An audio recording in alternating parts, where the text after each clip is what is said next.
Welcome to the Lift Oneself podcast, where we break mental health stigmas through conversations. I'm your host, Nat Nat, and we dive into topics about trauma and how it impacts the nervous system. Yet we don't just leave you there. We share insights and tools of self-care, meditation, and growth that help you be curious about your own biology. Your presence matters. Please like and subscribe to our podcast. Help our community grow. Let's get into this. Oh, and please remember to be kind to yourself. Welcome to the Lift Oneself podcast. I'm Nat Nat, and today I have a lovely guest, and her name is JJ. And JJ, would you be so gracious to let our listeners know who you are and a little bit about, what you provide and what you do and what you play in? Oh, Nan, and I'm so glad to be here. And my journey has been a journey. It's been a lot of self-discovery, what I thought was going to make me happy and really where I was going to sit in life, really started shifting decade to decade. And I'm starting my fifth decade on the planet. And I finally feel like I'm at a place that I can share some really deep gifts that have emerged through the various years and activities and relationships and jobs that I've taken and been part of. And it's been really great. I've published 3 books, I have 2 podcasts, and I really feel like even after all of that, I'm still honing into the real message hook and ability to help more people unlock what is possible and why they're on the planet. I just entered the fifth floor life last year. I'm going to go into the first year of that fifth floor in November. So it is a beautiful view on the fifth floor. So it's very expansive, very abundant. And, you get to self-reflect on a lot of things and then be very intentional with the time because time is a tool, not a toy. So on that fifth floor, you're like, I can give myself permission, no longer needing that validation or waiting for others. It's like that's supposed to be within myself. So let me use it to the best of my ability and really allow joy to come back, to be in your life, to allow yourself to receive it and feel it, which can feel apprehensive for some people. That's true. And I love the visual of the fifth floor. I was just on a high floor the other day and I was like, look at this view. And if you really think of your life as levels and views of what you pay attention to and what catches your eye, that's just such a beautiful way of thinking about our time here on the planet. Yeah. Will you join me in a meditation so we can meet each other in the breath and ground ourselves before opening up and getting into the dialogue? I would be honored. And for the listeners, as you always hear me say, safety first. Most listen to a podcast while driving. So when I ask JJ and myself to close our eyes, please keep your eyes open, yet you're able to listen to the other prompts with whatever you're doing. So, JJ, I'll ask you to get comfortable and you're going to gently close your eyes. And you're going to begin breathing in and out through your nose. You're not going to try and control your breath. You're just going to bring the awareness to watching the rhythm, allowing the breath to bring you in the body. By now, there may be some sensations or feelings that are coming up. Allow them to come up. You're safe to feel. You're safe to let go. Surrender the need to control. Release the need to resist and just be. Be with your breath. Drop deeper into your body. There may be some thoughts or to-do lists that have popped up, and it's okay. Gently bring your awareness back to your breath, creating space between the awareness and the thoughts, and going deeper into your body.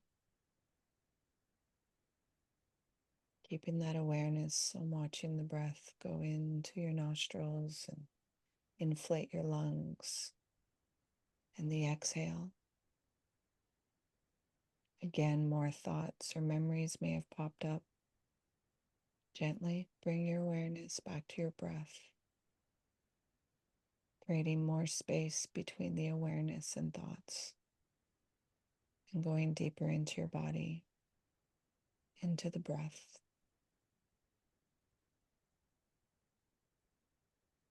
Now, while still staying with your breath at your own time and at your own pace, you're going to gently open your eyes while staying with your breath.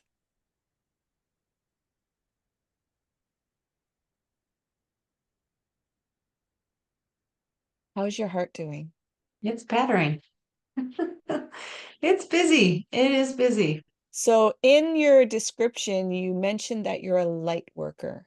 Can you let the Mm. listeners know what that is? Because some may be like, a light worker. What is that?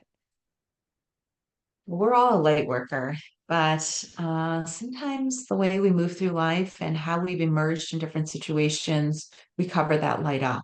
I really believe that we are a teardrop of the infinite. Some people call it God, some people call it higher being, one source. I believe that we all are teardrops of this higher, beautiful, delicious light that turns our eyes on and really gives us this human experience. And I've spent a lot of time really uncovering that light. So much so that not only have I illuminated the path for myself, but also the path for others. You see, I know a lot of people, when they use the definition of healing, they think it's becoming a new person.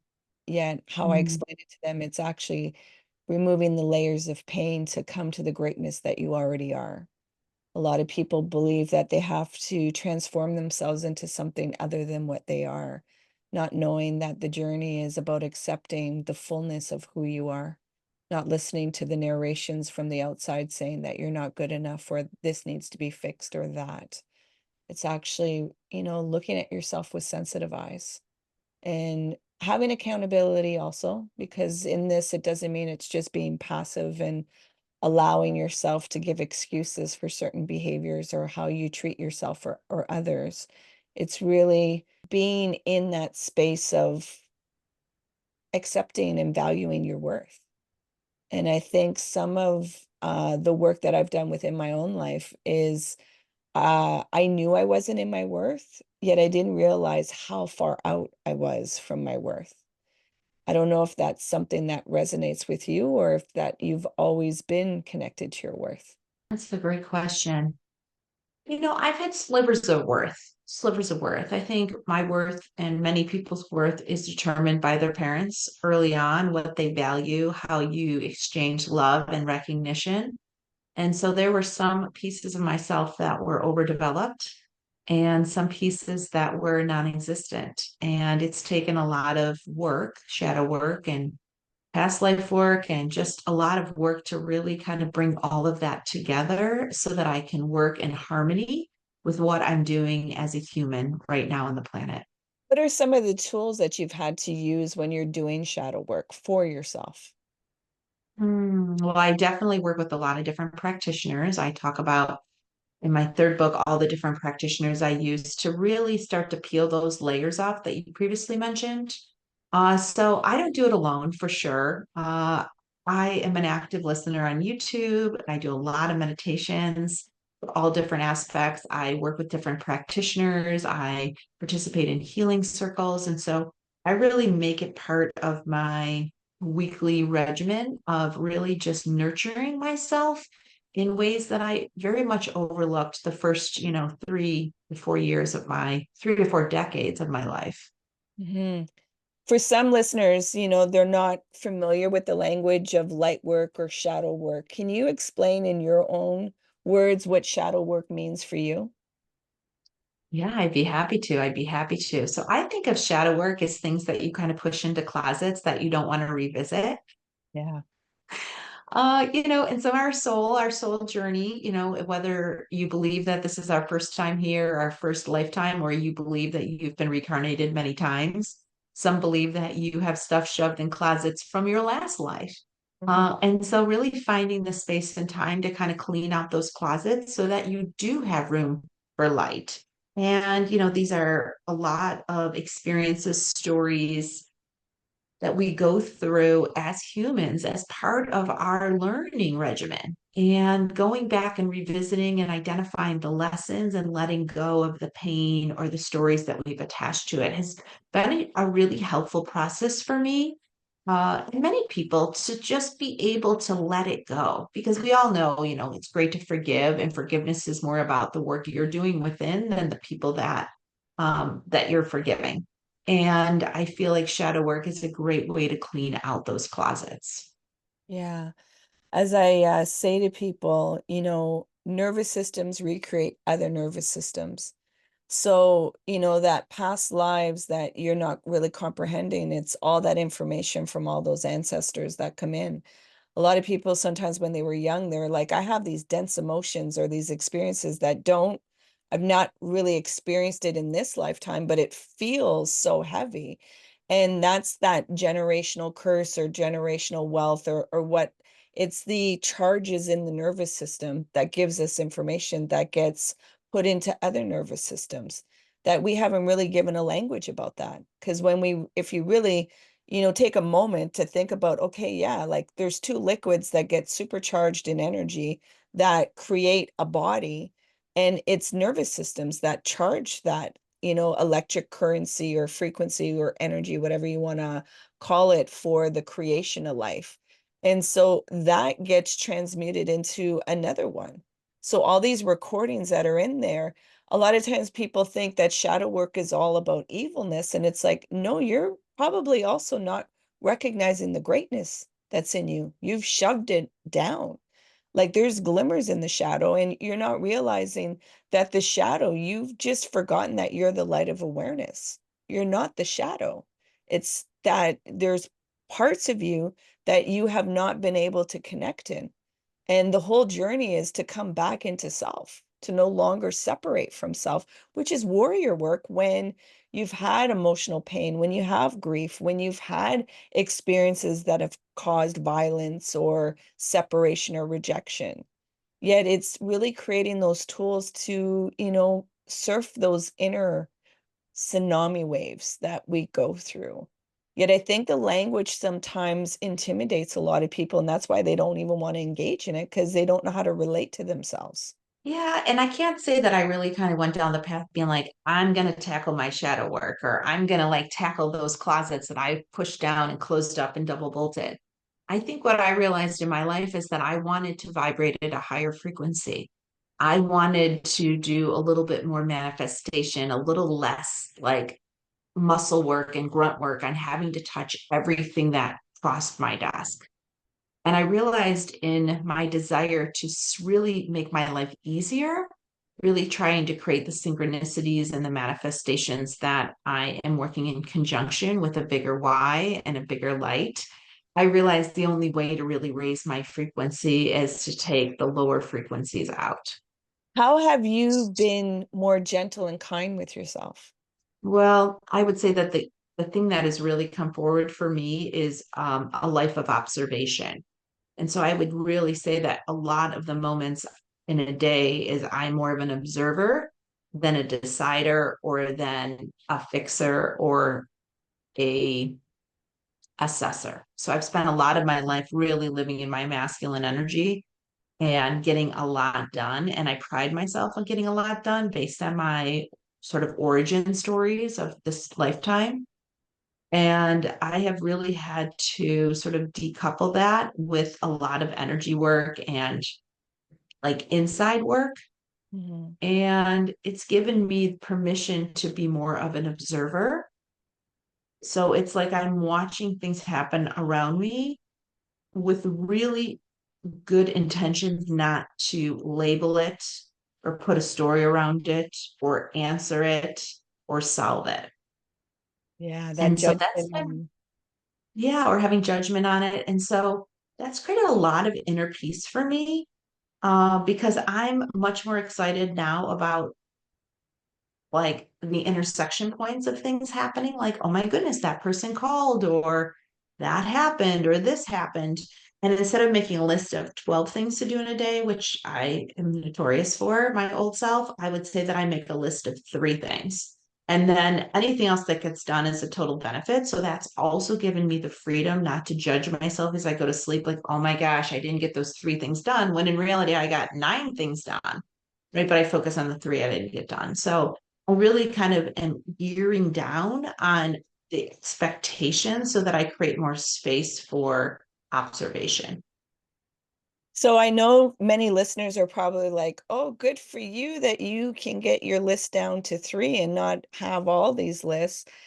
Can you give a little bit of what that looked like going through that process and what you had to access and if it still appears for you? Oh yeah. I mean, I'm doing big things. You know what I mean? Like I'm having next week, I'm having a big event for 45 farms, where I'm bringing the schools, the farms, the chefs together. So my three things are not like, let's get the mail out of the mailbox, right? It's like, let's host this event to bring the circle of life of food together so I can create this wellness resort of farm to table food.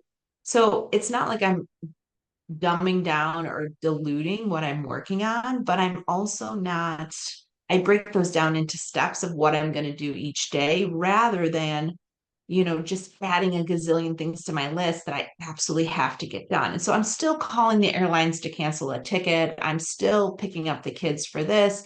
I'm still catching a workout, whatever that looks like for me that day. But the three things I need to work on are what I write down. Everything else um is like a nicety. Like I like doing those things and I make time for it, but I'm not putting it on this list where it's like have to get this done. Yeah.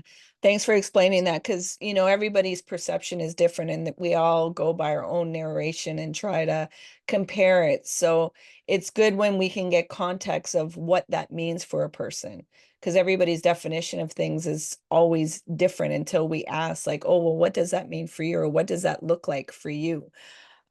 So Well, how and I'd like to just add this in there because I feel like one of the things I really had to do is I had to really pay attention to what I was saying yes to. So most people say yes, not because it aligns to what's important to them or what they want to impact. They say yes because they feel guilty, they feel like they should. Their mother taught them or their father told them to be nice, and that's the thing to do. And so about gosh, in 2010, it's 15 years ago, I created a chart called The Power of No. And I really look at every single commitment I say yes to. And I say, not only what is the commitment, but who's asking me to do it? Does it align to where I am or where I want to go? And does it give me the right energy? Is it raising my frequency or taking my frequency down?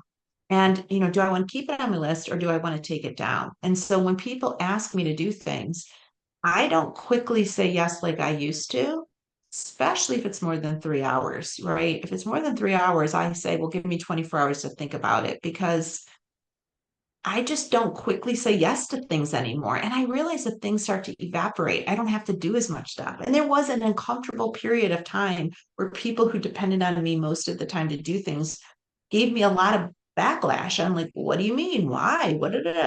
And that was uncomfortable, but I was at a point where I was at a really low point and I needed to raise my frequency. And I realized the only way I could really do it is what I focused on and what I put my energy at.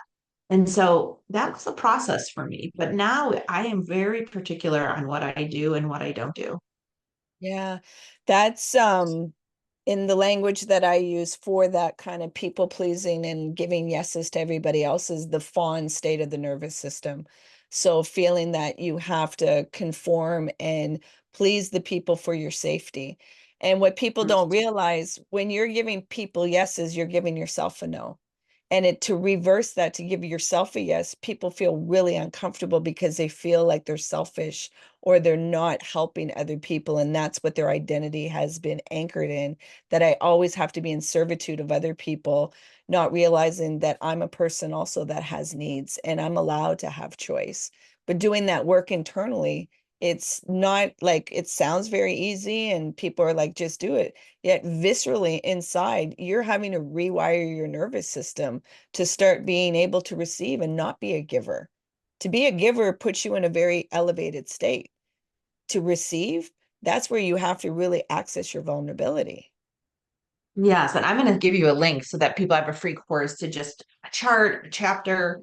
how to do it, and questions you need to ask when people are asking you for that time. And I feel like that's a lot about self-love too, is like, do I need to do this? Or what I love even better is I love getting a request and giving an opportunity for someone else to take it. So I'm a big like, I would love to do it, but a better fit would be, this person. Or even shuffling around the ask. So, if I got asked to do something that was like a 15-hour ask, if I want to help them, how can I get a 3-hour activity rather than a 15-hour activity? And so I think really thinking about what is being asked of you, can you shuffle it around, or can you give it to someone else that could benefit from it? I'm going to ask you something that's going to be more reflective for you. What is a question you wish people would ask you? Hmm. I think, are you lonely? I think, are you lonely? Because I do spend a ton of time by myself, and I spend a lot of time in the office. I'm writing, I'm creating. And I think entrepreneurship and the work that we do, we definitely have to find our tribe. And whether it's other healers or friends in our neighborhood or things in our community, I feel like a lot of times people that are helping and guiding other light workers on their path can really kind of get in a situation where they spend too much time by themselves. And I think for some of us, finding our new tribe sometimes is a little bit of work. And I think it's really important that you prioritize that, because you don't want to get into a place where you're looking around being like, I don't recognize any of these people and I don't know where I fit in. Yeah, it's the worst feeling ever.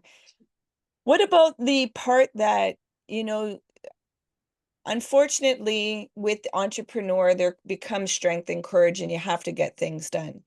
Yet that also puts on a mask that people perceive that you have all this strength, so that there isn't any loneliness, that it's not revealed. How do you think that, that inner work for a person to allow that vulnerability to be there? Or to also create communication with those to let them know, like, if I'm building this intimate relationship, I need you to, question me about these things. I may not want to reveal it, yet I need you to be able to provide that safe space that I can, start showing it to people, and that they're not going to push me away from it. Yeah. I mean, I really hire a lot of energy practitioners, healers, mystics, because that's their job, is to like dig deep and help you create a safe space to kind of work through what you're working through. I don't really rely on my friends or family to do my inside work, because your friends and family are really just a reflection of where I am on my journey. And so that wouldn't really be, I think, productive in a sense. And so I really think investing in yourself, whether you just start going to circles or you go to like I go to all kinds of classes. I'm a Sagittarius moon, so I love going to classes, but classes aren't your thing. Maybe you listen to meditations, maybe do healthy eating, like whatever is really calling you is what I encourage people to lean into, and you will find your way.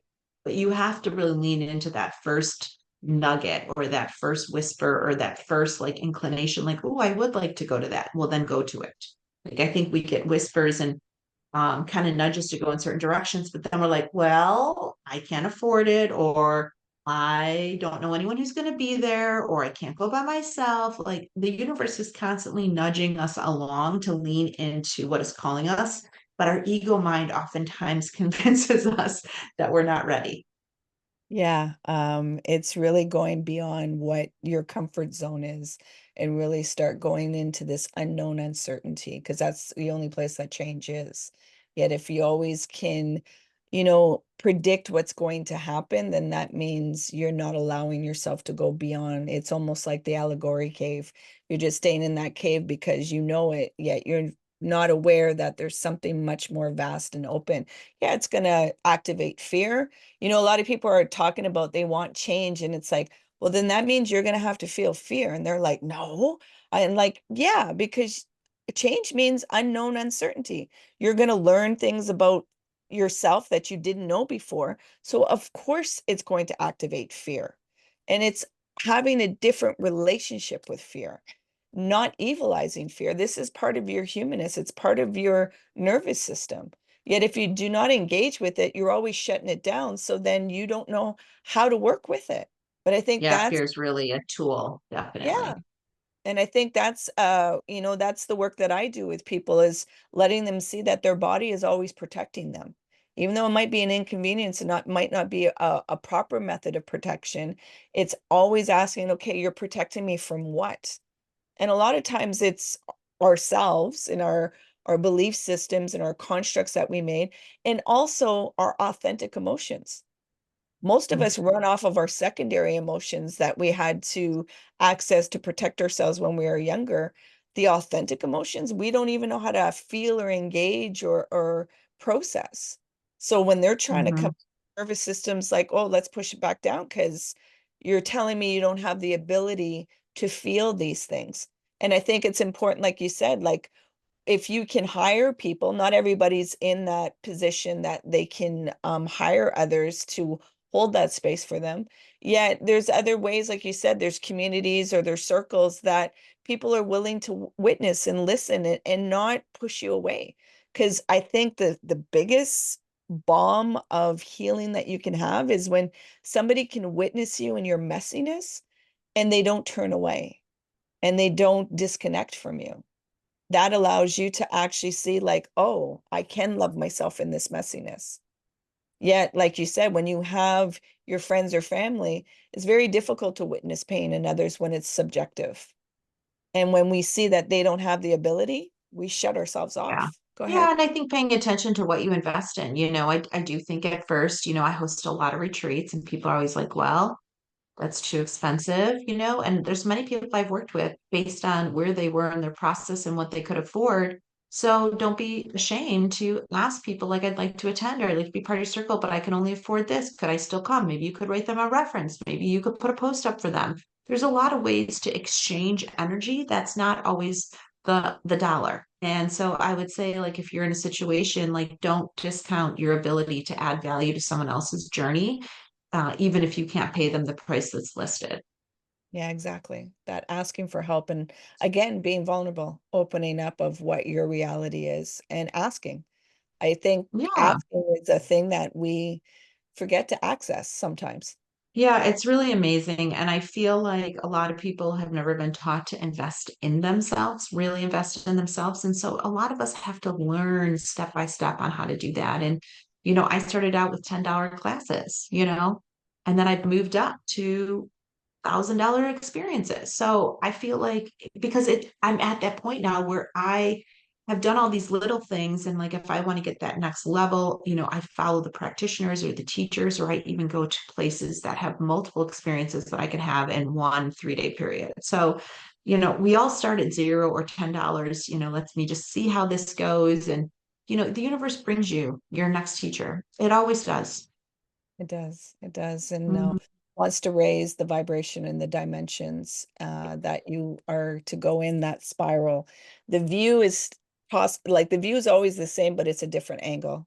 And like I said, that fifth floor, Yes. and the more you go up, the more you grow. And I also use the visual of the Donkey Kong. We all had levels in this one dimension, but we don't know what the next one is. It's blocked off, and it's like, oh, can we access it? And then once you do, it's like, oh, you might get hit with the wheelbarrow and you're like, what the heck? But it's all learning, going through the levels Yeah. and going up of relating and honing new skills for new experiences and new growths of, relating to yourself in this journey. I want to bring you into a reflective question. I want to ask you to go back to your 18-year-old self. Mm. And you have 3 words to tell your 18-year-old self to bring you to the journey to right now. What would those 3 words be? Yes, you can is what comes to mind. So that came as soon as you started asking me, that's what came to mind. Okay. And I love when people are just in their intuitions and they're not just over analyzing and just, yep, that's what it is. And that message is for you. I know the listeners are like, okay, enough. I've heard what she was saying. I want to know more about JJ and where I can find her, find these podcasts that she's on, because you are sharing a wealth of experience and knowledge. So where can the listeners find you? Well, with the name JJ DiGeronimo, you can pretty much find me with my name on any platform. But I would say that this particular conversation is very much the backbone of my third book, Seeking. And I talk about all the shit I had to dig into to really get to where I am. So whether it's a relationship with my mother, the guides I've experienced, my love for perfectionism, which I've since released, and all the steps in between that really include a lot of steps to meditation and identifying the difference between our ego and our soul. I had to work through all of that step by step, and I share the practitioners I use, the books I read, the lessons I've learned, so that I can help you kind of decide where do you want to leap into your next level of learning, that with the goal to raise your frequency, the goal to live at a higher energy level than you're living today so that you can be part of the process of life rather than grinding out every step. And all her contact information will be in the show notes. You didn't mention the titles of your podcasts. Oh, the title of my podcast, the one that is associated to spiritual enlightenment, is Together We Seek. Okay. So all of those links will be in the show notes. I know some people might have been scrambling trying to write or trying to decipher how to spell your last name. So I'm all about networking, and at any time, if there was any inclination or a nudge, don't second guess it. Just reach out to JJ. There's a reason why something activated in you. There's something in her frequency that is able to open up something within yourself. So don't second guess. Just click those links and get connected with JJ right away. I Mm. want to really, thank you for the work that you're doing, the alchemy of taking those impurities and turning them into gold, and not just keeping it for yourself. You're sharing it with others and showing them where, they can have the light within themselves and have, expansion and abundance and, you know, having more of a soft life, not having to make it so hard and difficult. And seeing that there's a different way to relate to yourself. Is there something that you would like to impart with the listeners? Mm. Well, the beauty of life is you're exactly where you're meant to be right now. And if you're kind of scratching your head like, well, what does this all mean? Or why am I listening to this right now? I guarantee that your journey will bring you to some of these lessons on your own. And sometimes we hear things 5 or 10 years before they really manifest in our life. And I think that the best thing you can do for yourself is give you grace where you are today, but being open to where you can raise your frequency, where you can let go of some no's that are no longer serving you, and find some things locally or online that really just kind of help you sit into yourself and really just kind of get present to where you are and give you time to sort of assess where you are and where you want to go with your energy and your yeses in the future. Thank you so much, JJ. I appreciate you, and I appreciate the most valuable gift you can give is your time. So thank you for being on the Lift Oneself podcast. I appreciate you. Thank you. Please remember to be kind to yourself. Mm. And enjoy Yes. celebrating that 5th floor. Yes, sirree. Yes, sirree. Well, I look forward to joining you again, and hopefully you can join me on my conversation. And for any of you listening, I mean, such a gift to yourself to listen to your podcasts like this. They're just fabulous. So thank you for the invite. Thank you, JJ. Hey, you made it all the way here. I appreciate you and your time. If you found value in this conversation, please share it out. If there was somebody that popped into your mind, take action and share it out with them. It possibly may not be them that will benefit, it's that they know somebody that will benefit from listening to this conversation. So please take action and share out the podcast. You can find us on social media, on Facebook, Instagram, and TikTok under Lift Oneself. And if you want to inquire about the work that I do and the services that I provide to people, come over on my website, come into a discovery call, liftoneself.com. Until next time, please remember to be kind and gentle with yourself. You matter.